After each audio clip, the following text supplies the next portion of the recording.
Ahead tonight on the PM edition of Race Day, the mile at Dover a monster today. Could a veteran cement his first win in years? The NHRA stars hammer down in Virginia. Scott nowhere to be seen, but John was a force today. And the Indy cars battling in Beertown. Would it be redemption for the captain and his men? The answer's next on the PM edition of Race Day.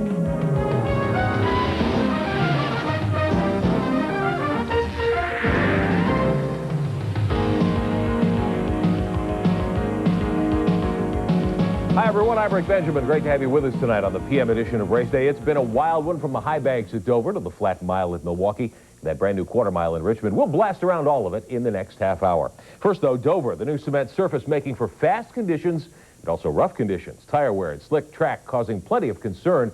Let's show you what happened up there today. 3 laps in this one, some trouble early.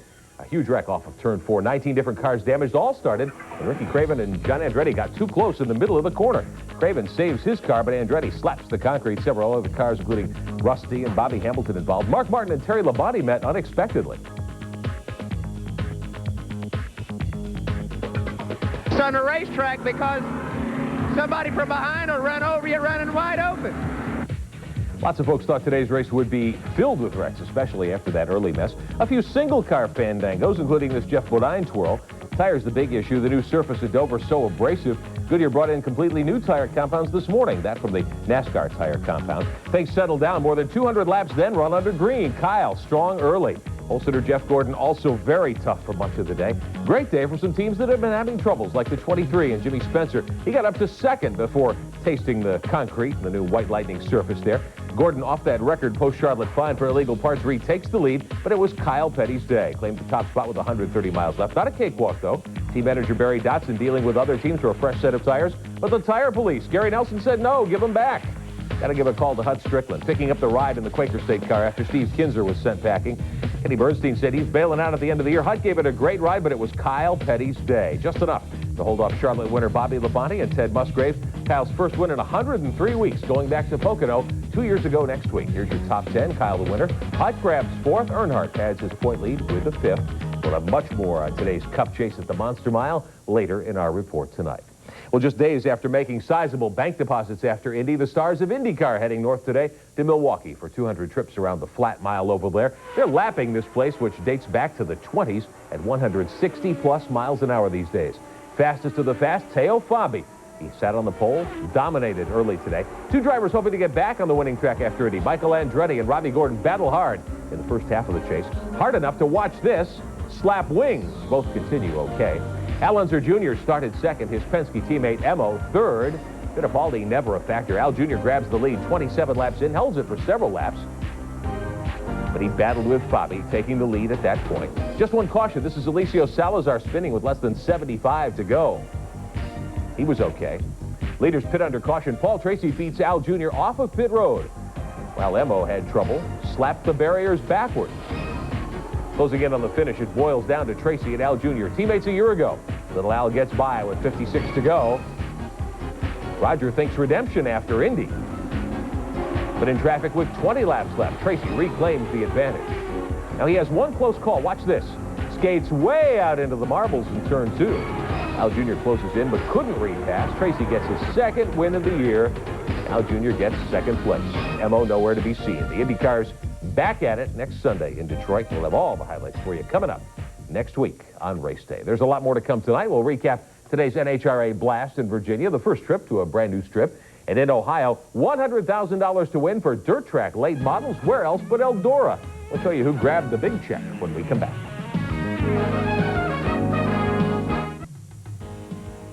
Race Day is brought to you by Mopar, Chrysler Corporation parts, and the Chrysler Plymouth, Dodge, Dodge Truck, Jeep, and Eagle dealers who sell and install them. By Jiffy Lube. If it doesn't say Jiffy Lube, it just isn't Jiffy Lube. By Speed Stick by Menon. Like you, it never quits. Welcome back to Race Day. Virginia may be for lovers, but this weekend at the all-new Virginia Motorsports Park near Richmond, Virginia, was for lovers of speed. The NHRA Winston Drag Racing Tour running its first race ever at Don Beverly's new track. TNN Steve Evans recapping this high-speed day. Rick, I can honestly tell you we had the best live professional finals ever, and let's start out with Top Fuel. Corey McClanathan in the McDonald's car up against the number 2 qualifier, Blaine Johnson. Corey trying to win his 3rd race of the year. Johnson his 1st ever, but Johnson was denied by 0.02 of a second. Corey wins it at 4:96. And the funny car final was a dandy as well. KC Hollywood Spurlock, who's been doing longer burnouts than even John Force, up against the Force man himself. Good start by both drivers. John Force saves the best for last. Low elapsed time of the day at 5.19 seconds. He is still the points leader. Hey, it's been all day, but they tell me the nightmare's over, but kiddies, it ain't. As long as you got Coyle and Bernie Federle and a Pontiac and Castrol and all them people that pay. Big Duck on the block here won. What can I say? Fram Autolite, we've done our job. Cruz is still stuck to that ceiling, Batman. That's why I love him. And in pro stock, Warren Johnson, who qualified number 1 at a 7:05 up against Jim Yates. Yates had been in 2 finals this year, so far winless, and it would remain that way. A 7:06 for Warren Johnson to the 3rd 7:10 by Jim Yates. Just not enough muscle in the Pontiac. All right, thanks, Steve. Next up for the NHRA Tour, one of the oldest events in the series, the Olds Nationals next week in Columbus, Ohio. I think John Force was excited. He and Cruz Pedregon don't see eye to eye, I think it's safe to say. Back to the ovals. Only the 2nd year for the late model dream. Earl Baltus, $100,000 to win Dirt Track Blast, but it's already become a classic, and last night a huge field of the nation's finest checked in at Earl's Speed Palace. Wild action in the B main early down in turn 1. Couple cars tangle. And this is Ronnie Johnson in the black number 5 from Chattanooga, Tennessee, slamming another competitor up and almost over. Heavy damage there. Everybody's okay, though. Now the A main. Bill Fry from Arkansas, John Gill from Indiana lead the field to the green. Gill takes the point from the outside pole. Way back in 19th starting spot, the Tennessee Traveler, Scott Bloomquist on dirt from 19th. That's a tall order for most drivers, but Bloomquist went to work. Finally, the 78th trip around puts the white Ford Probe out front, working his way under Gill. Gill will try on the inside down into 1. Can't do it. Bloomquist cashes his 2nd straight big check last week in this. I tell you, that's 2 weeks in a row. We've taken in 130,000 the last 2 weeks, so 19th starting spot's been good to us. We knew the racetrack would be where you could race on it tonight. When it gets like this, you can race all over it. What Bloomquist was talking about, he won $30,000 by starting 19th last week in Missouri in the Show Me 100 late model show at West Plains. Bloomquist picking off late model racing's biggest prize last night at Eldora. Out west, the North and Southwest tours of NASCAR doing battle this week. First, let's go up north to Evergreen Speedway in Monroe, Washington last night. This is Ron Eaton in car number 7, the red car, leading the first 55 laps. Monty English on the outside in his 28 car moving by. He paces the show the rest of the way. A late caution will close things up, and English holds on in a 2-lap dash to grab the win. Rookie Gary Smith chases the veterans home in 3rd. Chevrolets all through the top 5. In the Northwest Tour, Monroe, Washington last night. Now in Las Vegas, the Southwest Tour, Craig Rauchman beat Lance Hooper to the line last night by less than a second to win the 125-lapper there. That win moves Rauchman to 2nd behind Jim Englebright in the Southwest Tour points chase. Now this morning we told you we actually previewed the Baja 500, which was run this weekend. We expect to have highlights here next week. Big birthday celebration for Ivan Stewart, but there was also tragedy in the Baja. This information just into us.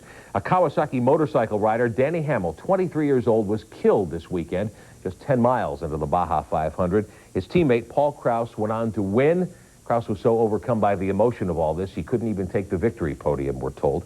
And there was another bad crash, one of the automobiles in the competition. John Swift crashed hard. He suffered a broken leg. His co-driver, Dino Paguda, was also badly injured. He's in critical condition now in a hospital in San Diego. We do expect to have full results and highlights for you next week. All this happening on the same weekend that there was a big break for the major desert racing sanctioning group, SCORE, which stages the Baja race, among others. They've signed a deal with Johnson Controls Eveready brand to become the series sponsor. Long-term contract. The 7-race SCORE series will now be known as the Eveready Desert Championship Series, as you see there. It all began with the Baja 500 this week, done to promote Eveready's car and truck battery program. First time in 13 years that SCORE has had a major series sponsor, and we congratulate them on that. There is more to come on race day tonight. A legend is set to return to the cockpit. We'll tell you who and where. And the SCCA's rally runners head to Pennsylvania for a classic chase, a Susquehanna Speed Fest along the trails. Highlights coming up.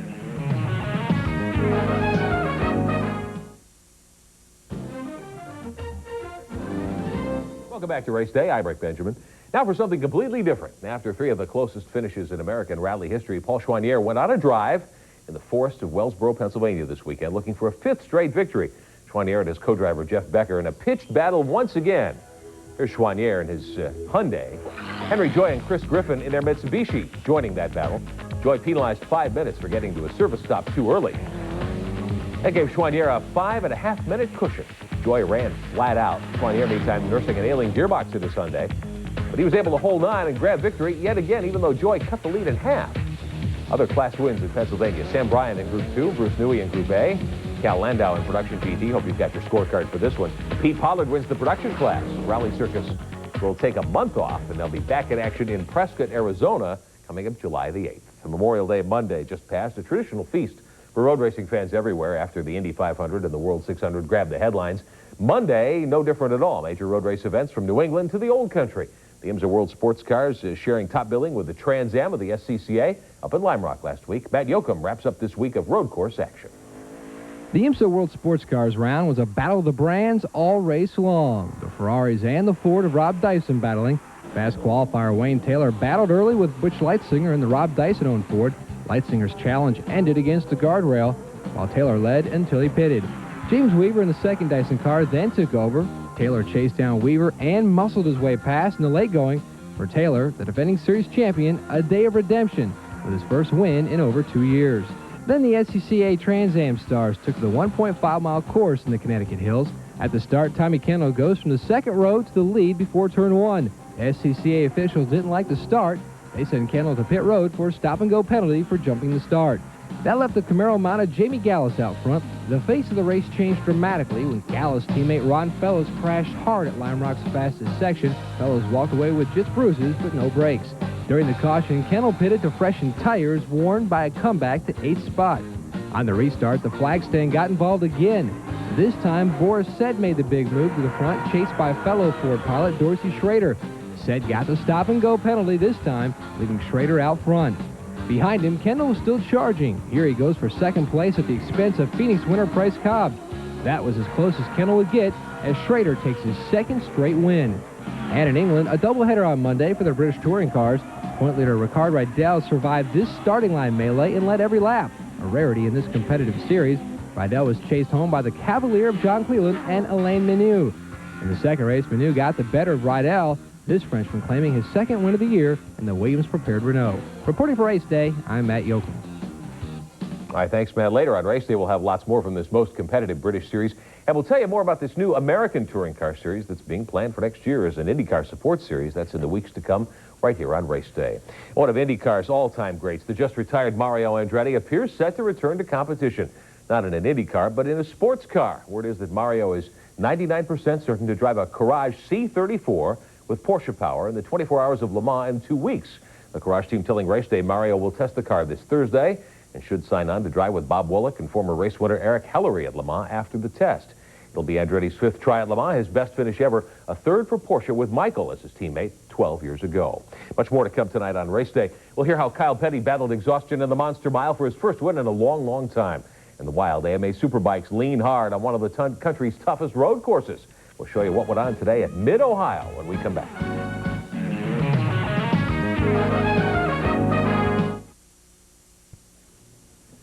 Welcome back to Race Day. Good to have you with us tonight. Well, the first 500 miles of Winston Cup racing is complete now on Dover Downs' new concrete surface.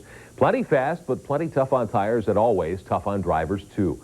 Glenn Jarrett was there for us this day on TNN, and Glenn says the Kyle Petty team is really back with a vengeance now. Well, we've always expect the unexpected at Dover. We certainly got it today. Huge crash on the 3rd lap, took out a lot of contenders. That's well documented, but it set the stage for Kyle Petty to roar from the back of the pack. Started 37th all the way to the front. He was completely out of breath, out of air, out of gas almost in victory lane. You know, we were really, really good for 300 laps, 350 laps. In the last couple hundred laps, you know, we were getting other people's tires and we were getting stuff, and, you know, we just couldn't do nothing with it. It was a little bit pushy, a little bit loose. And I tell you what, the 18 car and the 16 wore my butt out. Great day for Kyle, for Barry Dodson to pick up another win as a crew chief. But great runs also by Bobby Labonte. That team is really on a roll. I think that they're going to be one of the strongest teams in the second half of the year.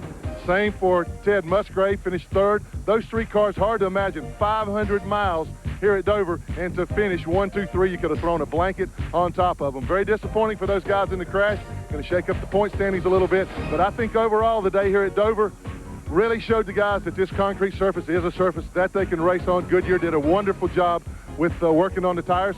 We'll be back for more exciting Winston Cup action next week at Pocono. Join us at 1 p.m. Eastern Time. See you there. All right, thanks, Glenn. We certainly will see you there. Talk about a team that needed a victory. How about Kyle Petty and Barry Dodson and the Sabco bunch? And our hat is off to them. We're glad to see them in victory lane today. Let's head out west to the NARC Sprinters. They've been having trouble with Mother Nature these past several weeks. A rash of rainouts have left many of their drivers looking for other chances to compete.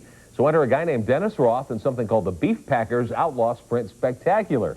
A 9.2,000 to win show in Hanford, California this weekend. At the start, things go wildly wrong. Kevin Pyland crosses up. And from there, a lot of rolling and tumbling. Also involved Jason Statler, Steve Kent, Lee Brewer, Jimmy Sills, and Ronnie Day on the restart. Brent Kading on the outside of the white car here, and Chuck Miller, they take off together. They battle for a time until Kading jumps the cushion and slaps the wall. And from there, it's all Miller. He cruises in the red automobile there to the $2,000 checkered flag. Now, last night, Santa Maria Speedway. This is Joey Delisle finding out what happens when you push too hard on the loud pedal. He bumps the wall, knocks the front end off the car. Later, the B-Main. Eric Rossi battling for the transfer spot with 18-year-old Brad Furr in car number 2. Furr runs out of racetrack and gets a tough sprint car lesson. Now the main. Greg DeCaire is on board the 83. He'll lead the first 14 laps, but lose a magneto on the backstretch and coast to a stop. That hands the lead to NARC point leader Paul McMahon. McMahon battles with Brent Kading all the way to the checkered flag. Kading tries him one more time off of 4, but McMahon holds on for the victory. Paul McMahon's 3rd victory in a row, 4th overall this season in Northern Automobile Racing Club action. Friday night winner Miller manages a 4th place win. And also last night, we want to tell you about what happened in Bakersfield, California. The SCRA sprinters doing battle. They're the wingless bunch of the West Coast. I want to let you know that Ron Schumann, the many-time West Coast sprint car champion, was injured last night. Schu crashed hard, we're told. He was knocked out, but he's regained consciousness. He is still in the hospital for observation at this hour. We wish Ron and his family well. Leland McSpadden won the SCRA feature last night. They were running at Bakersfield Raceway in California. Now, let's go on 2 wheels for you. The AMA Road Racers going to Mid-Ohio today for round 4 of the National Superbike Championship. And it was a battle between Suzuki and Honda. Veteran Suzuki rider Fred Merkel. I'm going to show you this off the green flag. Merkel, the leader, down into turn 1. But he has his hands full with the Honda boys. Miguel Duhamel on bike number 17 goes to the front first. The Smokin' Joe star looking for his first victory of the year. And his Honda teammate Mike Hale gets into this one in the 23. Makes it a 3-way dogfight. Merkel makes a bid for the lead here that proves pretty costly. Hale diving to the inside under braking to take over 2nd spot. Tough course, Mid-Ohio. Great action today on the Superbikes. Hale gets by Duhamel. Looks like he might take his 2nd win of the season. But no. Here's a tailpipe view of what happens. Duhamel makes his charge to the front for good, nips by his teammate one more time, and leads the rest of the way to the checkers and his first win of the season. 2nd victory of the year in the Superbikes for Honda. Merkel holds on for 3rd. Jamie James and Steve Crevier bring Yamaha and Kawasaki into the top 5, while Laguna winner Spencer rounds out the top 10. Great action today at Mid-Ohio. Let's get our road courses straight. Now, when the AMA's dirt trackers head to the high-speed miles, most of the privateers take it on the chin. They can't buy the horsepower you need to run with the big-buck factory teams on 2 wheels. But a guy named Will Davis did his best to change that theory at the famed Springfield Mile. Davis set a 1-lap Springfield record at more than 105 miles an hour. We're still out in front here as the pack comes to the white flag, but Will's best shot at winning his first mile race ever goes up in smoke, and he coasts off to the outside. The former national champ Chris Carr at his 4. Kevin Atherton on the 23 to decide it. Atherton slingshots underneath into turn 3. That's fine in 3, but not so fine in 4. Problems there for Atherton. He slides too much off of 4. That's all Carr needs. He repasses at the line for the win. After the range, a full range of emotion for the 2. You ask any guy here in the pit area today what race they'd like to win more than any other, and I bet you 90% of them say they want to win the Springfield Mile. We were right on the edge. You know, we were in a deal like drag racing. I guess you only want them to run a quarter mile. We wanted this one to run 25 miles. Run 24. It's just a heartbreak, you know. These guys have done everything I've asked for, and we'll get them next week. Kevin Atherton says we'll get him next week. Did he? Sorry, Will. Have to try again next time. Last night, not far away from Springfield in LaSalle, Illinois, Will Davis was close once again. Not fast enough. Scott Parker the win by 1.7 seconds. The Springfield winner Carr filled the podium in 3rd spot. And we promised you this morning our latest winner in TNN's Win with a Driver sweepstakes presented by Miller Genuine Draft. Our winner tonight, Ron Gill, North Haven, Connecticut. Hooray for Connecticut. Ron wins a trip for two to the UAW GM Teamwork 500 at Pocono next Sunday, a meeting with Rusty Wallace, and a chance at $5,000 if Rusty can win at Pocono next week. Our congratulations to Ron Gill. Ron, hope you enjoy your trip to Pocono 1 week from tonight. We're not done yet on the PM edition of Race Day either. We'll pick our Mopar Performer of the Week. So keep it right here. We've got more to come. We'll be back in a few moments.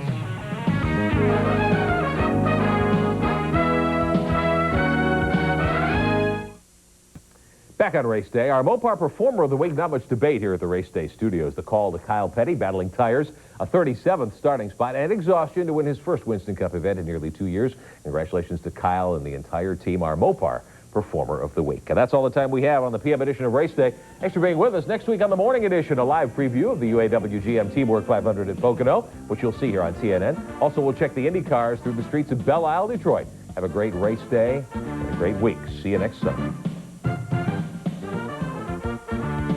Race Day is brought to you by Mopar, Chrysler Corporation Parts, and the Chrysler Plymouth, Dodge Truck, Jeep, and Eagle dealers who sell and install them. Promotional fee and consideration have been paid by Racing Radios. For all of your business and racing communications needs, as well as scanners and frequency lists, call on Racing Radios at 1-800-669-1522. By StarCraft Automotive, the leader in luxury van and truck conversions. Discover for yourself why StarCraft luxury quality and safety is setting the standard in luxury conversions.